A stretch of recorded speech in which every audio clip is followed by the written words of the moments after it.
Liquid staking is a multi-billion-dollar opportunity within the crypto industry, and today we will look at 3 projects that are positioned to become the leaders in this sector: Quicksilver, Stride, and pStake. We will elaborate on which one of those serves the highest security, has the best user experience and the strongest tokenomics, and at the end of the episode we will do a final comparison and rating. So let us not waste much more time and get this episode started. Okay, let's go. Don't worry, we are friends.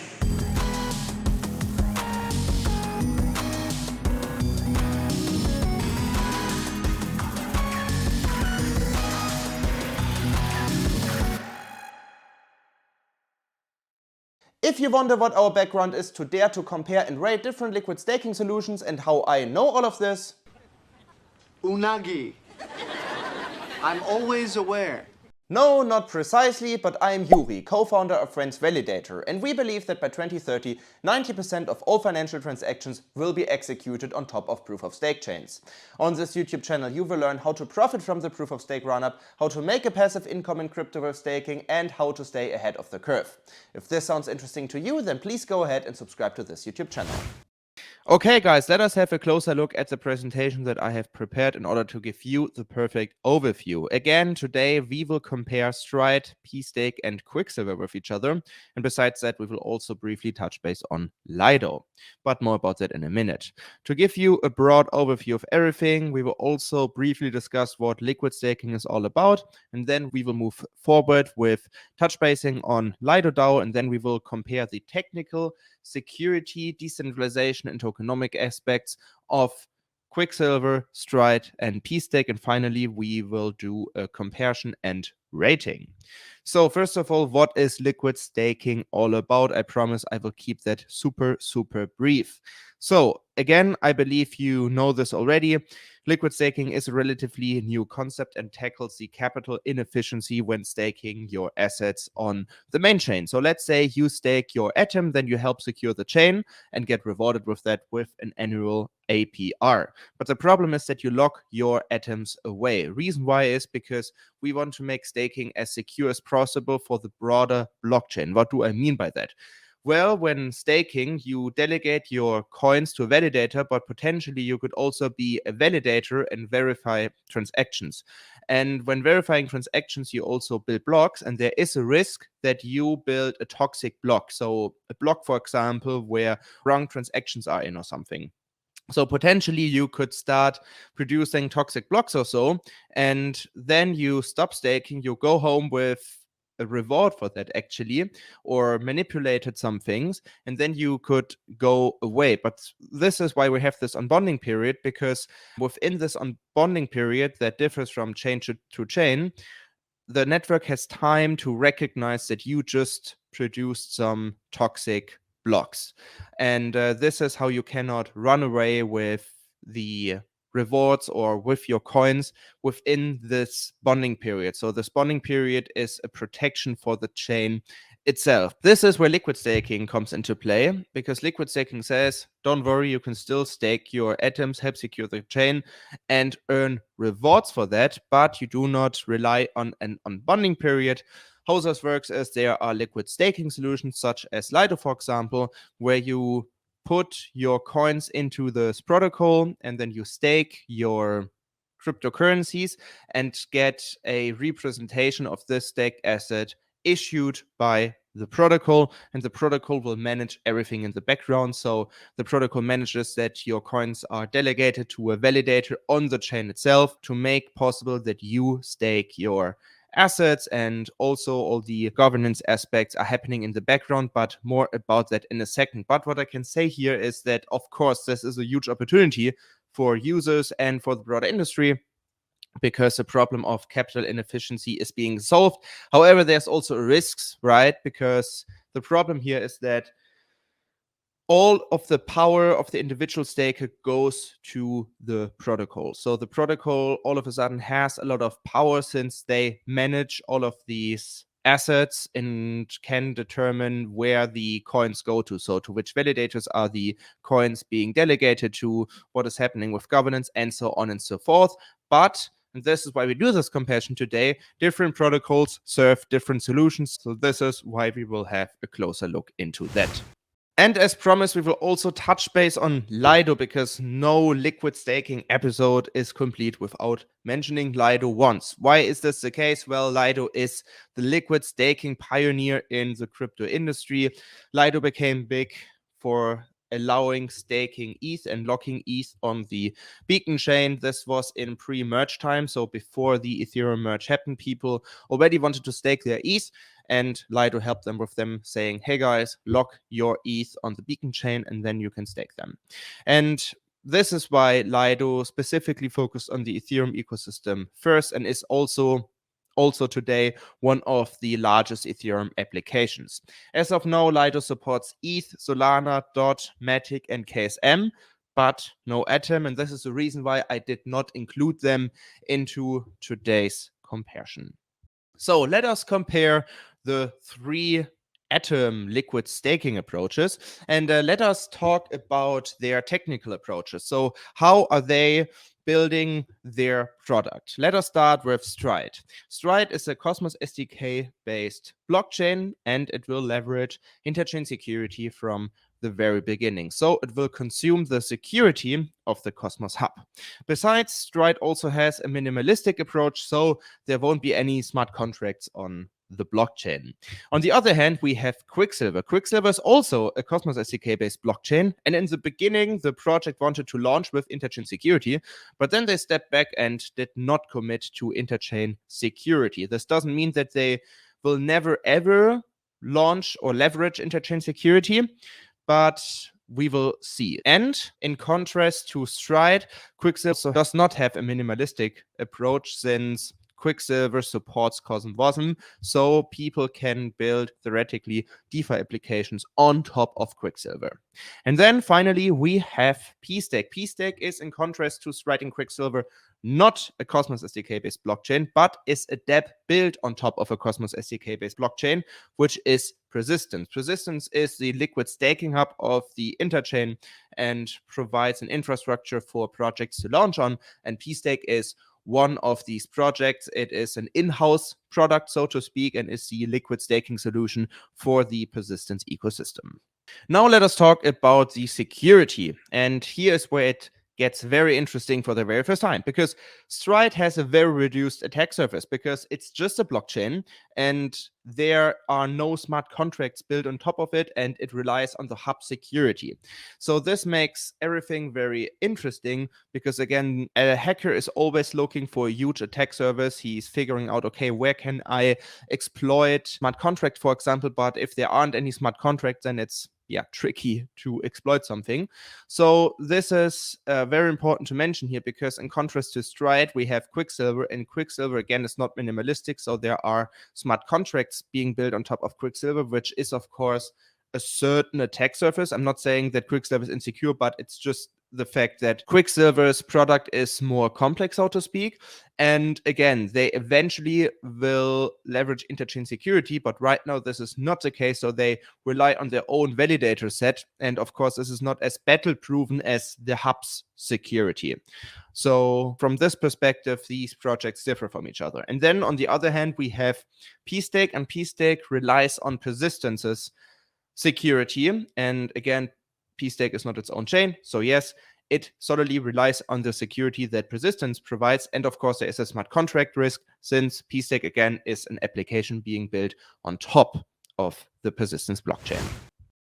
Now, let us talk about decentralization. And this is very important to mention here. I'm not talking about decentralization in general. So I'm not talking about how decentralized is Stride, how decentralized is Quicksilver and pStake. I'm talking about how these projects are supporting decentralization on the Cosmos Hub. So how are they managing the aspect with governance decisions? How are they managing that you are delegating your coins to, or your Atom better said, to a certain validators? And Stride is doing it as follows. Validators are being elected, and this is where the STRD token comes into play for the very first time. It is being used as a voting tool. We will dive deeper into this in a second, but there is somewhat the vision of only selecting reputable validators. So if you have a certain voting power, you can bring the Stride blockchain towards a direction to choose a certain set of validators on the Cosmos Hub. This is not the case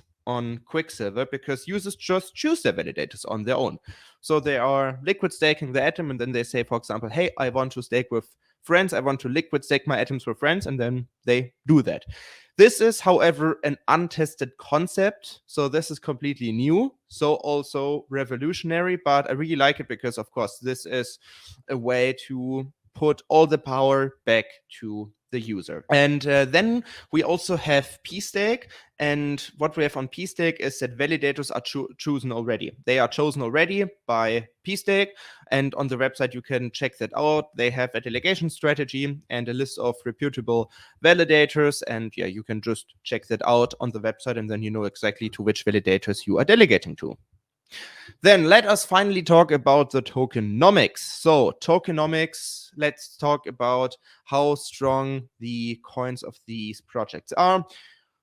All of them have one thing in common. Their tokens are being used for governance to make decisions in the network and for the broader future of each project. I think this is pretty obvious, but let us focus on Stride first. So besides governance, you can partially secure the chain with the Stride token, because when leveraging interchain security, you can decide by how much you want to be secured by the hub. So theoretically, the Stride token can be used in the future to secure parts of the Stride blockchain. So let's say Stride says, hey, we want to be secured by 80% by the Cosmos Hub, and then the other 20% we want to be responsible for ourselves. So we want to be responsible for 20% of our own security, and then you could stake your Stride tokens, and then the Stride blockchain is being secured.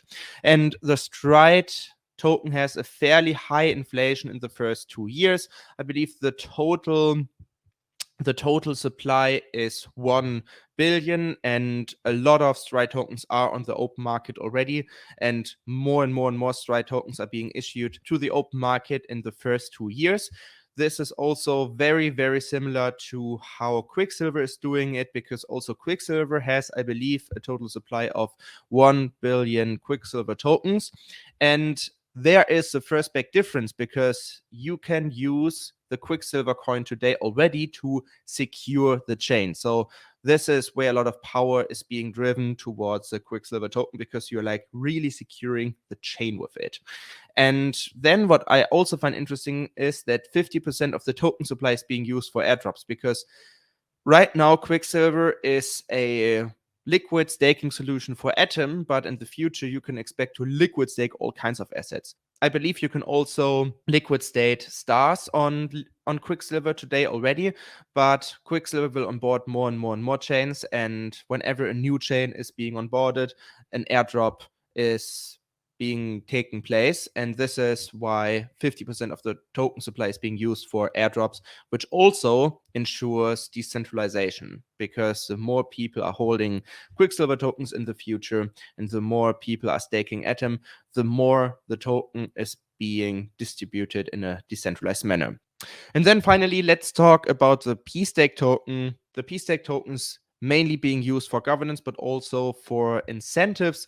And 500 million tokens will be released over 35 months. And right now we are about halfway there. So the pStake application was being launched around 13 months ago or something. So I would say that around 250 million, 220 million pStake tokens are on the open market already. But besides governance and giving incentives, the pStake token has not too much utility, because obviously a lot of utility lies in the XPRT token, which is the token of the persistence blockchain. And now let us have our final comparison and our final rating. Let us start with Stride. So all of this is, of course, my personal opinion. So Stride, it feels like to me, is the most secure solution. Why? Because Stride is doing safety first. So they have their own chain.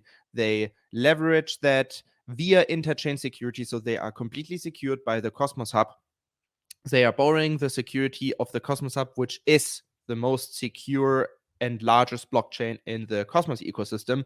And besides that, they do not allow any complexity on the Stride blockchain, which reduces the attacking surface like crazy. But on the other hand, this also creates a lot of room for other projects to grow. For example, Quicksilver, because Quicksilver could take advantage of this huge market share that Quicksilver wants to let be unused. Because Quicksilver, for example, is a much more independent solution, because right now Quicksilver is its own blockchain. But we will dive deeper into that in a second. And then for me, Stride has the largest product variety right now. So if you're a user and you also want to liquid stake BNB or Solana, you can do so on pStake. And this is where pStake gets a win. On the other hand, Quicksilver is personally for me the largest decentralization supporter, because they do it in a very, very elegant way. They just say, hey, all the power goes back to the user. He decides with which validator he wants to stake, and this also goes for all the governance decisions. So this is what I like about Quicksilver, because they say, hey, we just want to solve the capital inefficiency problem, but we want to stick to the narrative that the user decides with which validator he wants to stake. And besides that, we also want that the user independently makes governance decisions on his own. So this is why Quicksilver is for me the most decentralized supporter, so to speak. And then the best tokenomics as of now, also Quicksilver, because you use the Quicksilver token to secure the chain. And this is why you have much more power here, so much more room for utility, since you need Quicksilver in order to secure the chain. And this is like a big win for Quicksilver here. The best user experience, though, goes to pStake. I looked up their website. I really like it.